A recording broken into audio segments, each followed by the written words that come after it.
Be ready.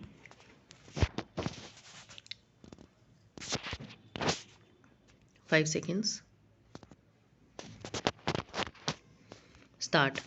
I had no intention to take part in this debate, but looking at the different points of view which different honorable members have put forward, I think I should mention the position as it is with regard to groundnut oil. It is a commodity, the production of which varies from year to year.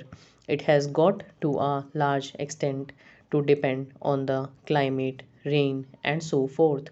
It is difficult to evaluate the crop because groundnut is grown in different parts of the country and it begins to move in one part of the country and it begins to move in one part in October and November and in some other parts in December and January.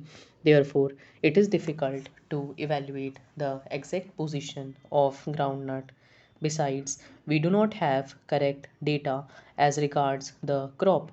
Unfortunately, our statistics with regard to agricultural production are meager and it is difficult to know exactly what the crops are of different commodities and therefore it is difficult to evaluate even the crops.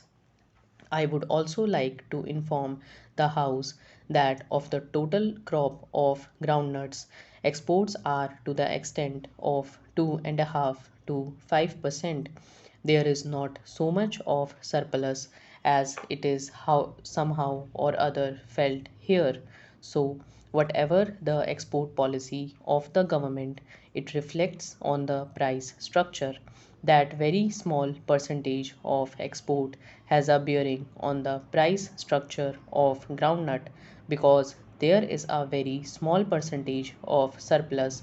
If a little more is exported, the price goes up, and if a little less is exported, there is always a tendency for the price to fall.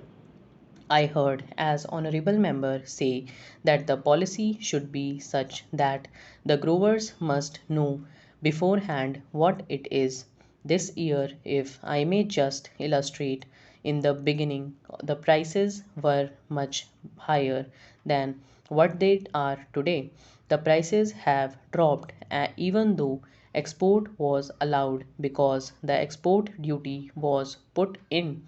Last year, the prices were much lower in the beginning of the season and then they went up. It is a difficult thing, and I can appreciate the difficulty of the Honorable the Commerce and Industry Minister with regard to what the export policy should be. It is also difficult for me to follow exactly the effect the export policy will have on the internal price structure in the next year. It is very well to say that after the event that if the policy had been of this nature, it would have been better for the price structure. I do agree that it would be better for every interest concerned if the policy can be of a long range so that everybody knows what the position would be. I do not know whether it would be possible for the Honorable Minister to follow that policy because of the difficulties I just pointed out. But if it is possible to formulate a policy on a long range basis, it would be in the interest of everybody concerned because people would know exactly what the policy is. The question of the export policy is also allied with a number of other questions. Formerly, we used to export groundnuts. Then we stopped exporting groundnuts except a very small quantity. Now we export more oil. There is also the other consideration whether for the oil we should export the vegetable ghee or the hydrogenated oil. All these things depend not only on the internal factors but also on external factors. It has also been said that we should not allow so much quantity of this oil or that. We must allow more quantity, and by allowing more quantity, we might perhaps have our prices go up, or perhaps by allowing less quantity, the prices may go down, and things like that. There is also another factor which has a bearing on this, the world price factor, the world supply and demand, and that depends on our prices and the adjustment of export duties.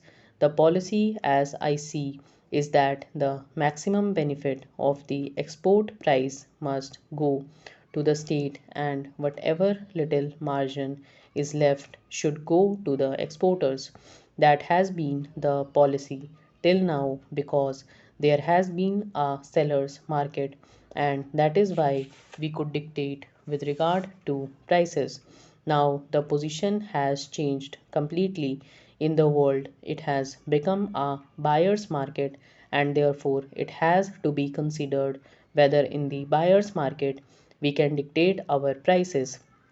As the Honorable Commerce Minister pointed out, according to World Supply and Demand Position, there is a very small surplus. Certainly, the small surplus or small deficit dogs account a great deal for the change in prices. The prices go down definitely even if there is a small surplus.